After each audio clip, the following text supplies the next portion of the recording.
a stew. A pinch of salt and laughter too.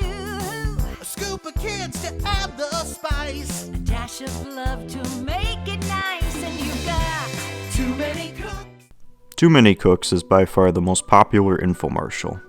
The intro for the show, Too Many Cooks, starts as a small family is being introduced, and the theme song blares in the background. After about a minute, the theme song loops, and the family keeps getting bigger. The longer the short goes on, and as more family members get introduced, the theme starts to change and a strange man begins to appear. The stranger begins to appear more frequently and eventually starts killing off characters while they're being introduced. The killer then chases down an actress whose name is still attached to her. She tries to hide in a closet, but the theme song and glowing text give her away. The genres begin to meld together, and the killer begins to replace characters in their original shots. After a brief Star Trek homage, we cut to a dimly lit hospital. In one of the stranger scenes, a patient is strapped to a bed, has text over him, and is repeating bad sitcom dialogue. That's a fine how do you do laugh track. Two doctors question what to do about the patient, while one begins to show signs of infection himself, even getting his own title. At this point, the shows are thrown into blender. CGI forms of the actors' names are doing tasks, while they lie in front of them screaming. Smurf the cat, a previously introduced character, then proceeds to crawl across the floor to hit the reset button. The screen goes all white, and then the characters are presented in a Brady Bunch style. The intro finally ends, and the episode begins, and then promptly ends after a "Honey, I'm Home" joke. This short is the first time the Infomercial series experimented with horror, and I think it works greatly. Now, what does it all mean? The most common theory states that the killer is corporate interference. At first there's little to no interference with the show, but then interference becomes more and more frequent. There's a turning point where instead of just appearing in the background, the killer begins to kill and takes a more active role. When Smurf hits the reset button, he's putting creative control back in the hands of the creators.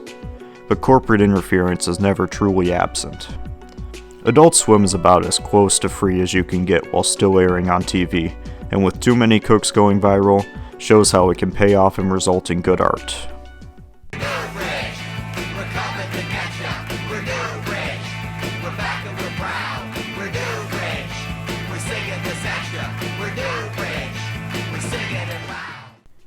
The Newbridge Tourism Board presents We're Newbridge, We're Coming to Getcha is a tourism advertisement for Newbridge, New Jersey.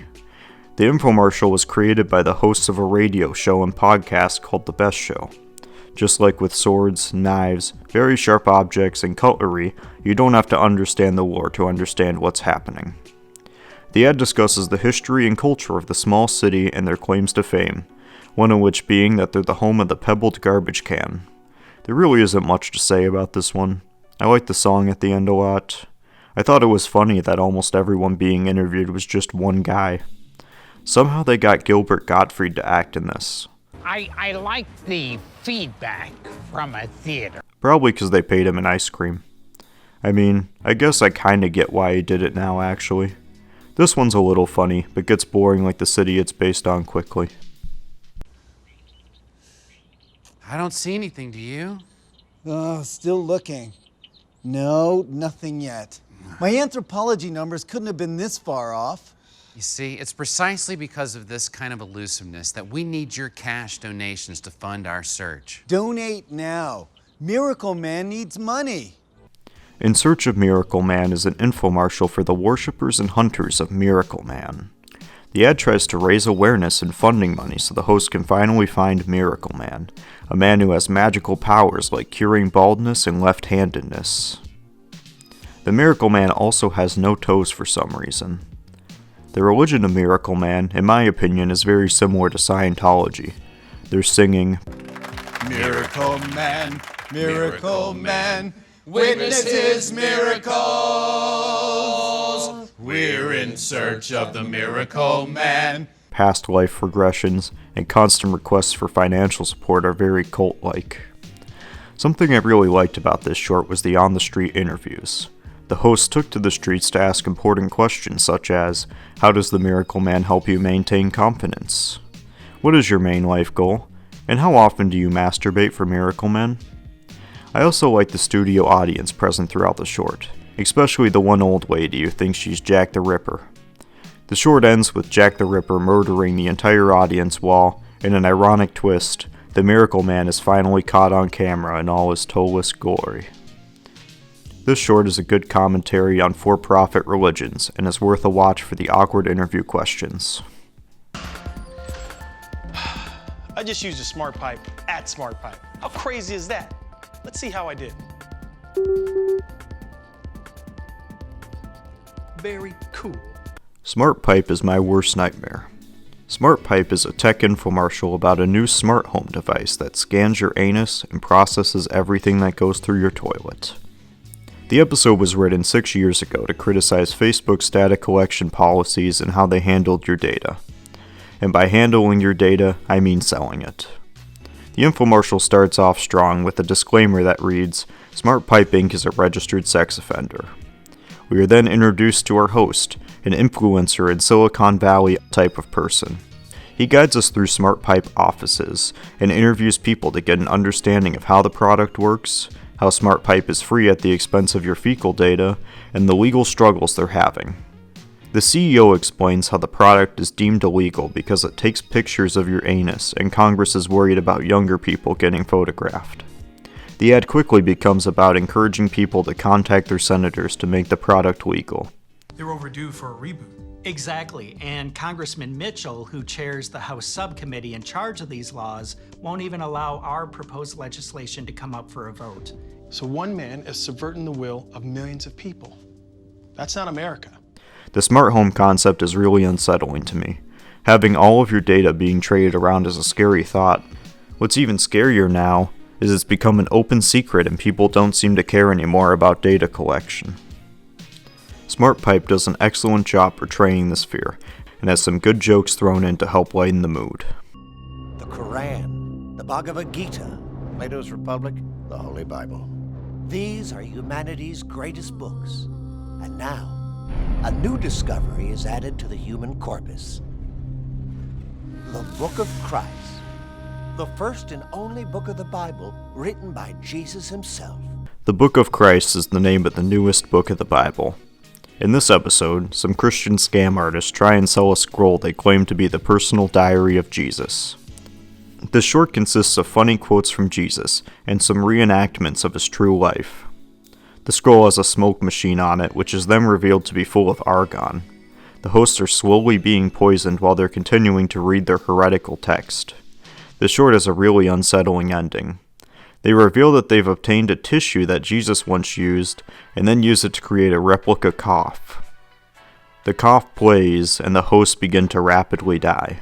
I don't see anything. Right there, it's him. It's Jesus. I see him. Jesus, is it really you? Come to me. I'm coming.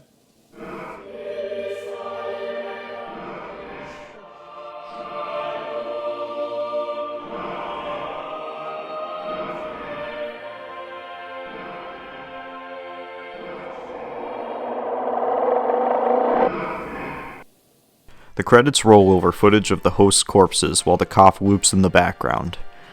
The ending is really creepy and reinforces the fact that their deaths were divine punishment for their heresy. Like I mentioned earlier, the hosts are hoaxes. Their title graphics show jobs like megachurch pastor, suspended professor, and dance archaeologist. The short can be directed to the sometimes corrupt Catholic Church. The church has in the past twisted and still changes the Word of God to achieve their agendas, a concept which the Book of Christ shows how horrific can truly be. Welcome to the Frank Pierre Resort and Casino. Eat, sleep, play. The Pierre is easily play. Frank Pierre presents the Frank Pierre Resort and Casino as a DVD advertisement for a casino built on a Native American burial ground. As someone who grew up during the rise and fall of DVDs, the menu theme is really nostalgic for me. It reminds me of the old Disney DVD mail ads that had all the new park content on a disc. The resort has very many pointlessly excessive services like dolphin pools, ice cream massages, and Native American room service. We have them on staff 24/7. Just press the Indian button on your phone. Ever want to experience a traditional fire dance? Or take a picture with a real-life Native American Indian?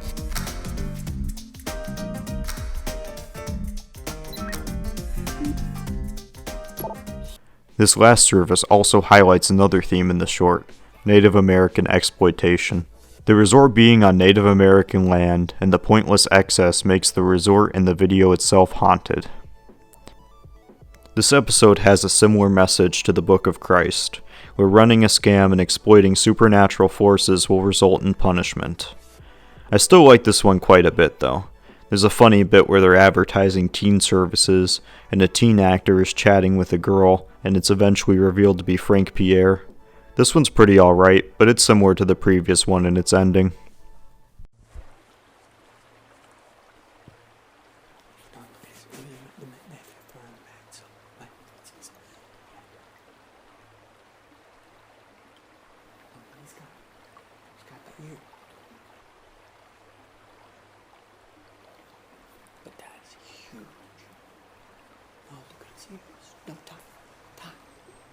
Look at his ears. He's huge.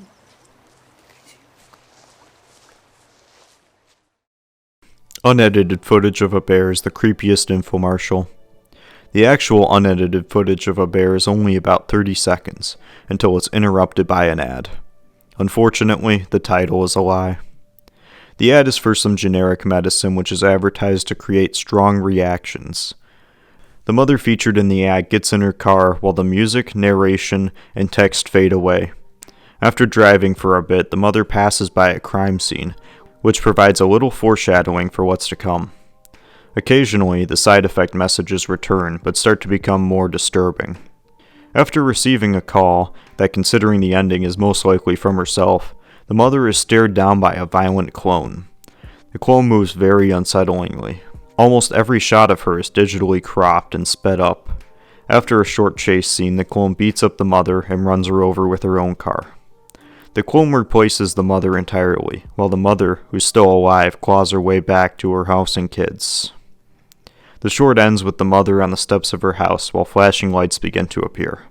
I believe that this short is about addiction, and the medicine is most likely an antidepressant. The case for antidepressants being the medication is that the symptoms are a pretty good match. Agitation, shakiness, anxiety, muscle twitching, and blurred vision. The line Claradril is meant to relieve the frequency and severity of symptoms caused by the intake of Claradril in cases of more than 1 week, is meant to point out how strange it is that you need to take more antidepressants to relieve symptoms caused by the supposed cure. This explanation also explains the ending too. Antidepressant abuse can cause serotonin syndrome, which in severe cases can cause seizures, which is why I think we see the flashing lights.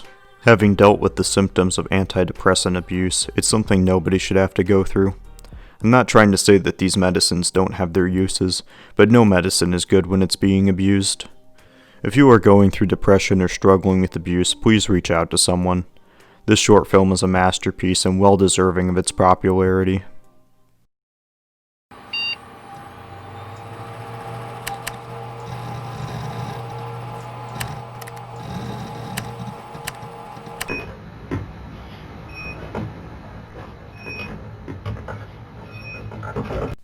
This house has people in it is the second horror infomercial, and I have some controversial opinions about this one.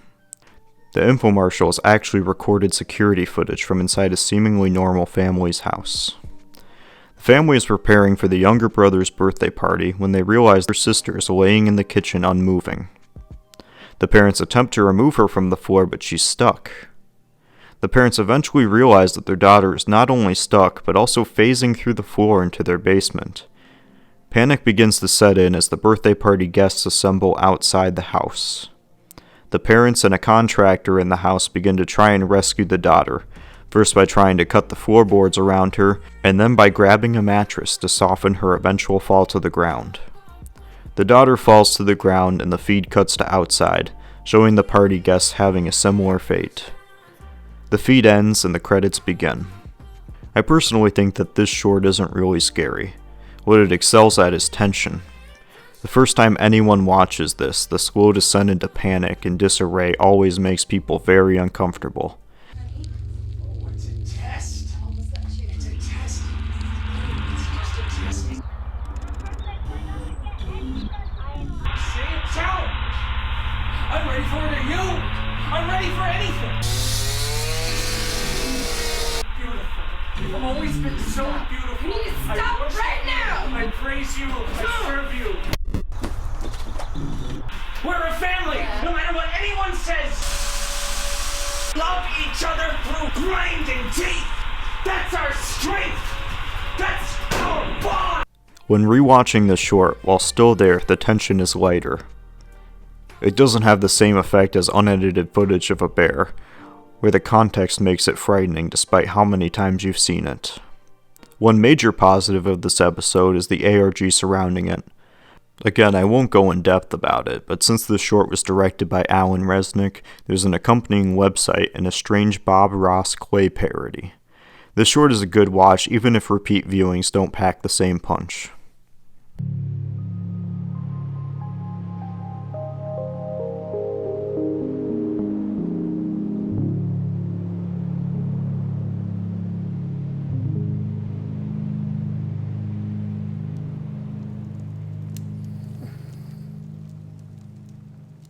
Hello.